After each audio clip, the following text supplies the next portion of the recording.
بسم اللہ الرحمن الرحیم۔ آج انشاءاللہ تبارک و تعالیٰ 127 سے لے کے ہوگی۔ اس سے پہلے جو تفسیر مکمل ہوئی ہے نا، اسی سے کچھ ربط و ضبط ہے، کیونکہ آپ کو معلوم ہے کہ ابھی تک جو تذکرہ چل رہا تھا بنو اسرائیل کے بعد حضرت ابراہیم علیہ السلام کا تذکرہ شروع ہوا، اور اس کی وجہ بھی بتائی گئی کہ حضرت ابراہیم علیہ السلام کی شخصیت تمام لوگوں کو مسلم تھی، اور سب لوگ حضرت ابراہیم علیہ السلام کی طرف اپنے آپ کو منسوب کرنے میں اپنے آپ کو فخر کرتے تھے، ہے نا۔ اور ابراہیم علیہ السلام کی طرف جو بات منسوب ہوا کرتی تھی اسے لوگ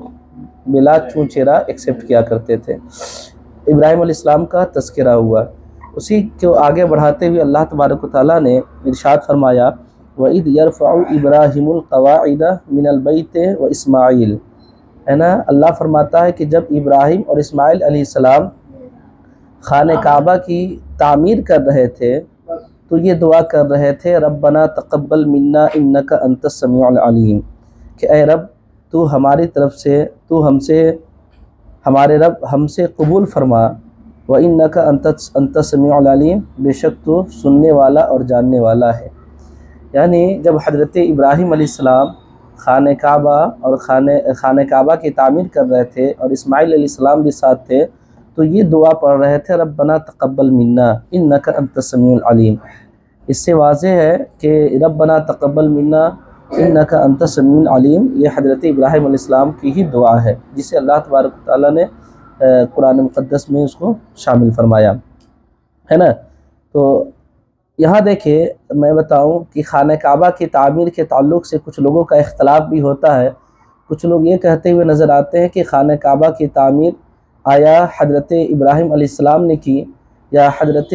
آدم علیہ السلام نے کی، یا فرشتوں کی جماعت نے کی، ٹھیک ہے نا۔ یہ تین روایت آتے ہیں عمومی طور پر، لیکن فرداً کئی حضرات نے روایت کی کہ خانہ کعبہ کی تعمیر فلاں نے کی۔ انشاءاللہ میں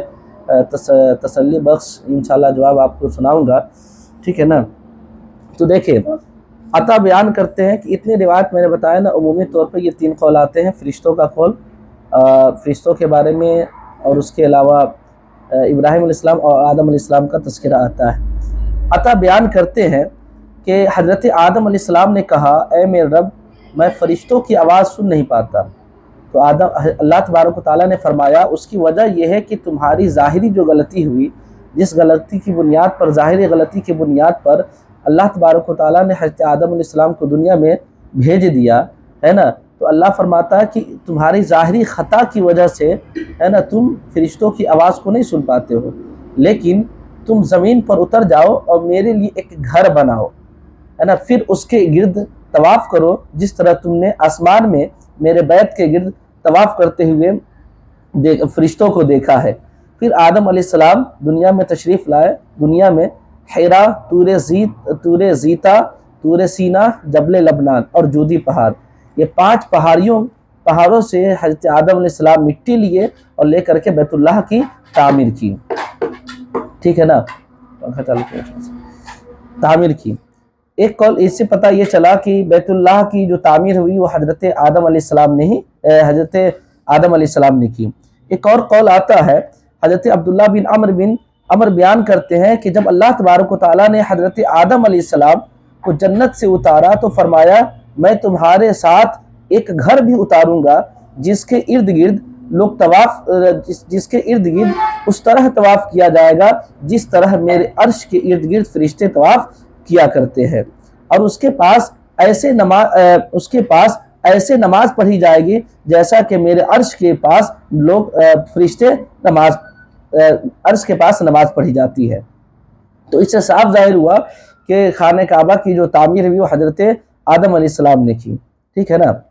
لیکن اور بھی قول آیا، ایک علامہ سہیلی لکھتے ہیں کہ کعبہ شریف کو یعنی بیت المقدس کو کعبہ کو 5 مرتبہ بنایا گیا۔ ایک مرتبہ حضرت سیس بن آدم نے بنایا، اور دوسری بار انہی بنیادوں پر یعنی حضرت سیس علیہ السلام کی بنیادوں پر حضرت ابراہیم علیہ السلام نے خانہ کعبہ کی تعمیر کی۔ تیسری بار جب اسلام کا ظہور ہوا اس سے پہلے 5 سال پہلے قریش نے خانہ کعبہ کی تعمیر کی، اور چوتھی مرتبہ حضرت ابن زبیر نے کیا۔ اور ابن زبیر نے جب خانہ کعبہ کی تعمیر کی تو حتیم کو کعبہ میں ملا دیا، جیسا کہ حضور صلی اللہ تعالیٰ علیہ وسلم چاہتے تھے کہ حتیم جو ہے نا خانہ کعبہ سے حتیم کو ملا دیا جائے، تو عبداللہ ابن زبیر نے یہ کام کیا۔ پھر 5ویں بار عبد الملک بن مروان نے حتیم کو باہر کر دیا ہے نا، باہر کر دیا۔ اور ایک قول کے مطابق یہ کہ ابراہیم علیہ السلام کے بعد 1 یا 2 بار جب سیلاب آیا نا تو اس کو قوم جرہم نے بنایا، اور ابن اسحاق کی روایت میں کہ سب سے پہلے کعبہ کی تعمیر حضرت ابراہیم علیہ السلام نے کی، ٹھیک ہے نا۔ تو یہ مختلف روایت ہے، یہ جو روایت آتی ہے نا تو گویا کہ جو کہہ رہے ہیں کہ حضرت سیس علیہ السلام نے خانہ کعبہ کی بنیاد ڈالی، پھر ابراہیم علیہ السلام نے بنیاد ڈالی، تو ممکن ہے کہ حضرت سیس علیہ السلام نے بنیاد ڈالی اور اس کے بعد کافی عرصہ گزرا، جس کی وجہ سے خانہ کعبہ ہے نا زیادہ زمانہ گزر جانے کی وجہ سے، یا ادھر توجہ نہ ہونے کی وجہ سے، یا پھر سیلاب کے آنے کی وجہ سے وہ خانہ کعبہ کی جگہ جو ہے نا مٹ گئی ہوگی، پھر اسی جگہ سے خانہ کعبہ کی تعمیر شروع ہو گئی ہوگی، یہ ممکن ہے۔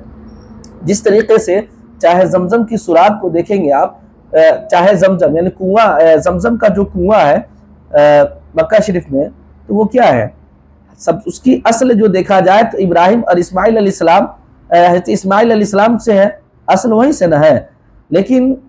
بعد میں اسماعیل علیہ السلام کے بعد کافی زمانے تک وہ کنواں جو ہے نا موجود رہا، پھر اس کے بعد کنواں پٹ گیا، اس طرح پٹ گیا کہ وہاں کنواں کا نام و نشان بھی نہیں ہو رہا تھا، نام و نشان بھی پتہ نہیں چل رہا تھا کہ یہاں پر کنواں موجود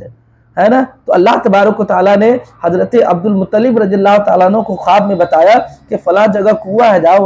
وہاں جو ہے نا کنواں کو کھود دیا جائے۔ تو چنانچہ اللہ تبارک و تعالیٰ نے جب خواب میں عبد المطلب کو کہا تو عبد المطلب رضی اللہ تعالیٰ عنہ نے جا کر کے زمزم کے سوراخ کو حاصل کیا اور وہاں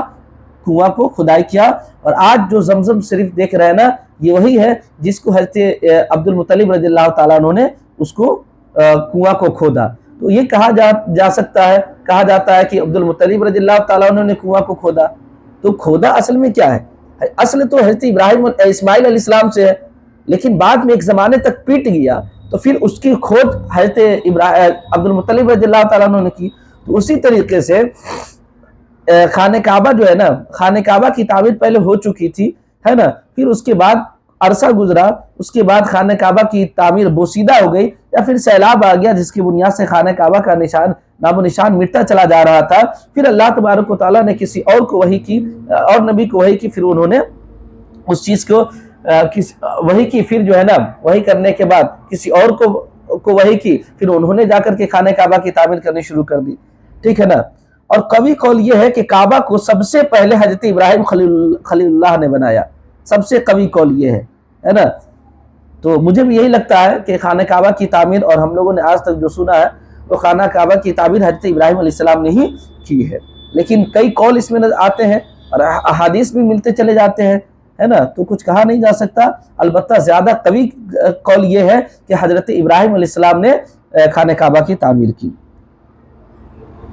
چلیے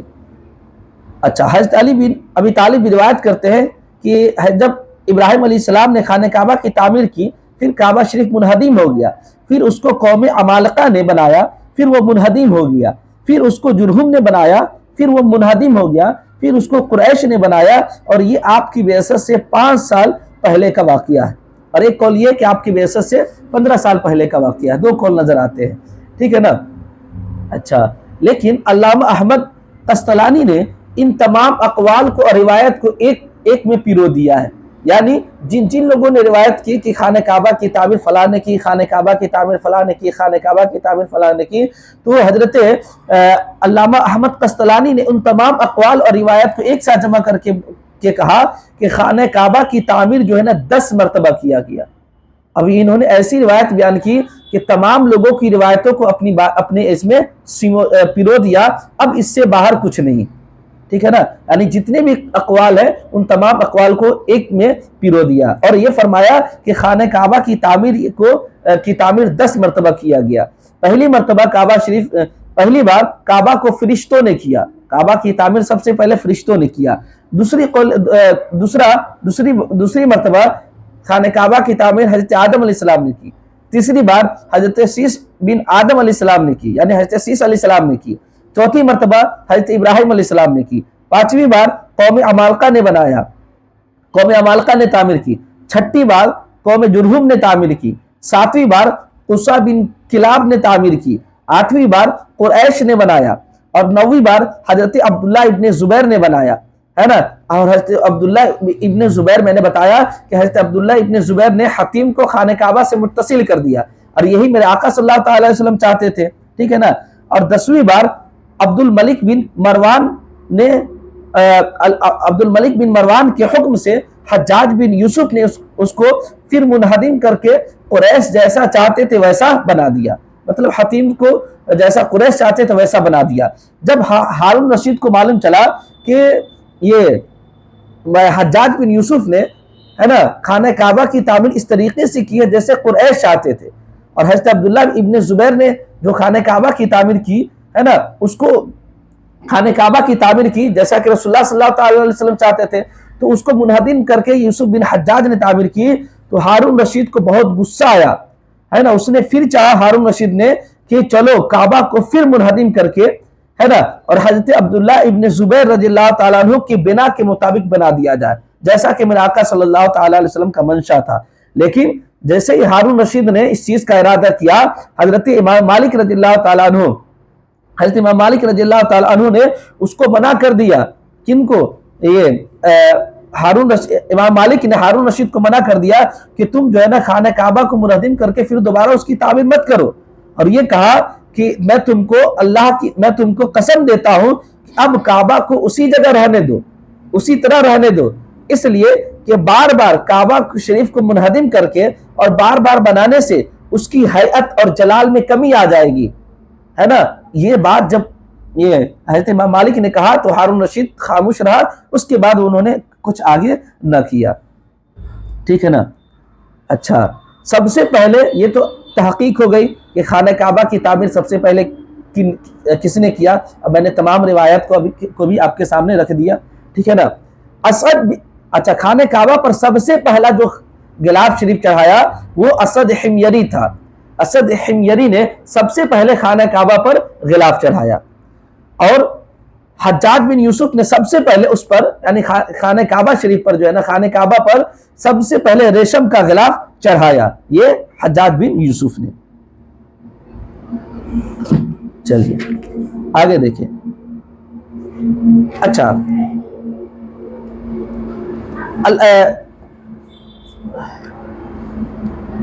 آگے دیکھیں، ربنا وجعلنا مسلمین لک ومن ذریتنا امۃ مسلمۃ لک۔ اب ابراہیم علیہ السلام اور دعا کر رہے ہیں، کیا؟ اے ہمارے رب، ہم کو اپنا فرمانبردار بنا، ہمیں خاص اپنی فرمانبرداری پر برقرار رکھ، اور اے ہمارے رب ہماری اولادوں میں سے، ہے نا، ہمارے اولادوں میں سے خاص امت کو اپنا فرمانبردار رکھ۔ یعنی ابراہیم علیہ السلام نے اپنے بارے میں دعا کی کہ ہمیں جو ہے نا اپنا فرمانبردار رکھ، اور اپنی ذریت میں سے، اپنی اولاد میں سے بھی کہا کہ ہماری اولاد میں سے جو ہے نا خاص ایک امت کو، خاص ایک قوم کو، ہے نا، خاص ایک امت کو اللہ تبارک و تعالیٰ تو اپنے فرمانبرداری پر قائم رکھ۔ یہاں پر دیکھیں، یہاں پر ایک اعتراض ہو سکتا ہے کہ اللہ تبارک و تعالیٰ نے یہاں فرمایا، ابراہیم علیہ السلام نے یہاں فرمایا ربنا وجعلنا مسلمین لک، یہاں مسلم کا لفظ ابراہیم علیہ السلام نے کہا، ہے نا۔ تو ایک اعتراض ہو سکتا ہے، کچھ لوگوں نے کیا بھی ہے، تب تو اس کا جواب ہے، کچھ لوگوں نے کیا ہے کہ کیا ابراہیم اور اسماعیل علیہ السلام پہلے مسلمان نہیں تھے کہ انہوں نے دعا کی ربنا وجعلنا مسلمین لک، ہے نا؟ پہلے مسلمان جب تھے تو انہوں نے مسلم کا لفظ کیوں ارشاد فرمایا،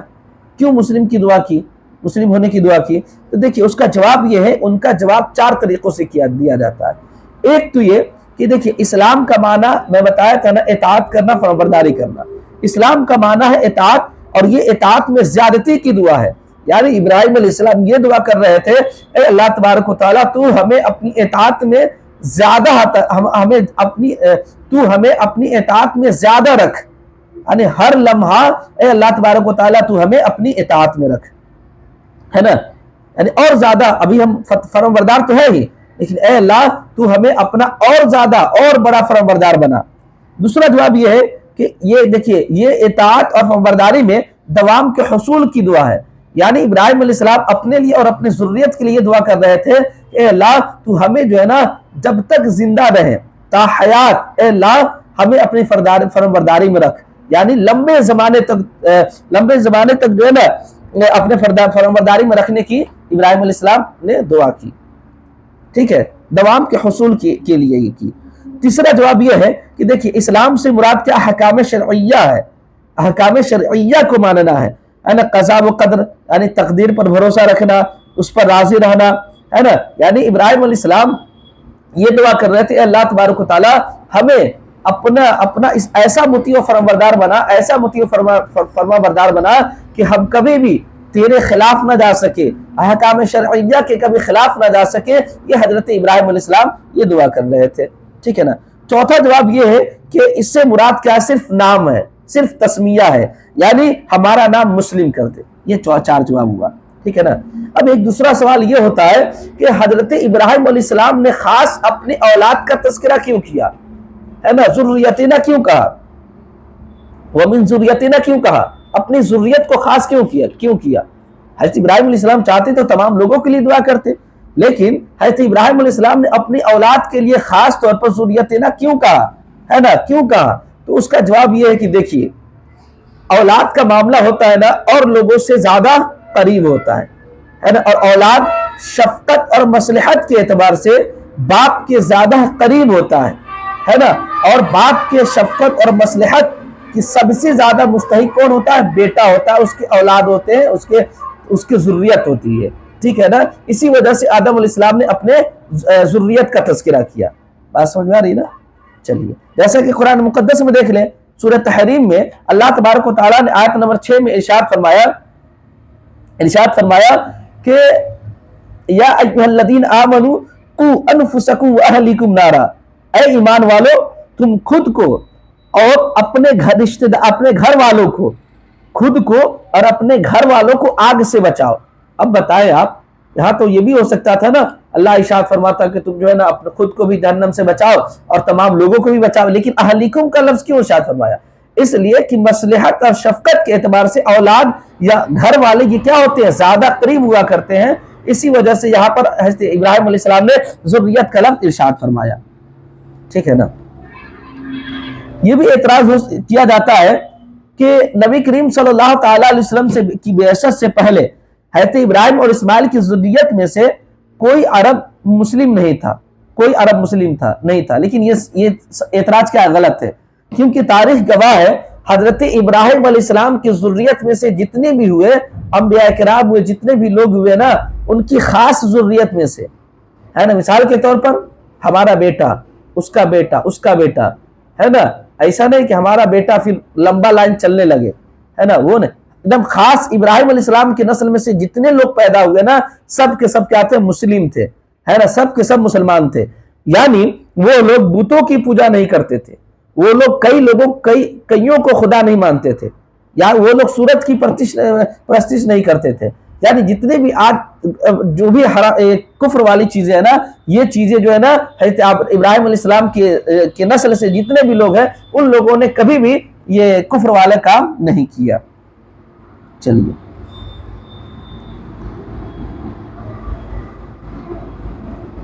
اچھا آگے دیکھیں، اللہ تبارک و تعالیٰ ارشاد فرماتا ہے وَأَرِنَا مَنَاسِكَنَا وَتُبْ عَلَيْنَا، کہ ہمیں اے اللہ تو ہمیں حج کی عبادات، مناسک حج بتا، وَتُبْ عَلَيْنَا اور ہماری توبہ کو قبول فرما، إِنَّكَ أَنْتَ التَّوَّابُ الرَّحِيمُ، بے شک تو بہت توبہ کو قبول کرنے والا اور رحم کرنے والا۔ دیکھیے یہاں پر ابراہیم علیہ السلام اور اسماعیل علیہ السلام نے دعا کی اے اللہ تو ہمیں مناسک حج بتا، یعنی جب آدم علیہ السلام نے اور اسماعیل علیہ السلام نے خانہ کعبہ کی تعمیر مکمل کر دی، جب خانہ کعبہ کی تعمیر مکمل کر دی تو جب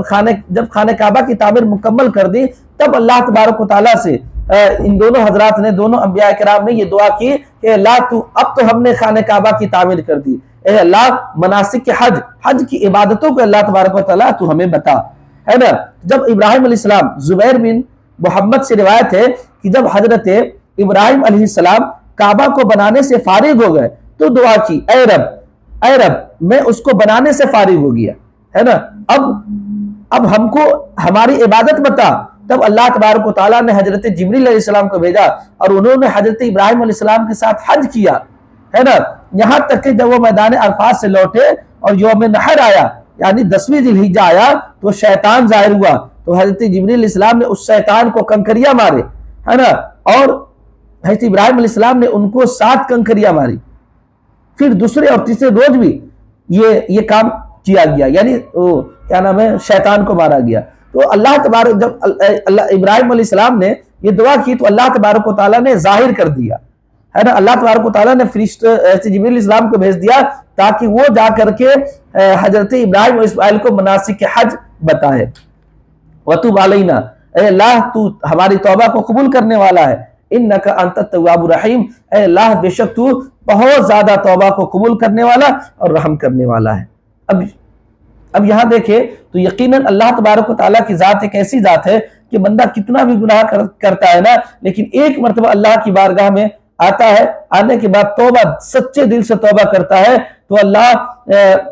حدیثوں میں آیا کہ وہ انسان اس طریقے سے پاک ہو جاتا ہے، اس طریقے سے پاک ہو جاتا ہے گناہوں سے کہ جیسا کہ وہ ابھی اپنے ماں کے پیٹ سے پیدا ہوا، ہے نا۔ تو اللہ تبارک و تعالیٰ یہ بہت زیادہ توبہ قبول کرنے والا ہے نا، جتنا بھی انسان گناہ کر لے، کتنا بھی کر لے، لیکن ایک مرتبہ سچے دل سے اللہ کی بارگاہ میں آ کر کے توبہ کرتا ہے نا، تو یہ توبہ اللہ تبارک و تعالیٰ کو اس کو قبول کر لیتا ہے۔ اور معلوم ہے تمام بندوں میں سے سب سے زیادہ محبوب اللہ کا وہی بندہ ہوتا ہے جو اللہ کی بارگاہ میں بار بار لوٹتا ہے اور بار بار توبہ کرتا ہے نا۔ کہا گیا کہ ایک انسان جو 5 وقت نماز پڑھے، ٹھیک ہے نا، لیکن اللہ کی بارگاہ میں توبہ نہ کرے اور یہ سوچ کے کہ ارے ہم نے تو یار گناہ کیا ہی کہاں ہے، صرف 5 وقت کی نماز پڑھے، گناہ نہ کرے،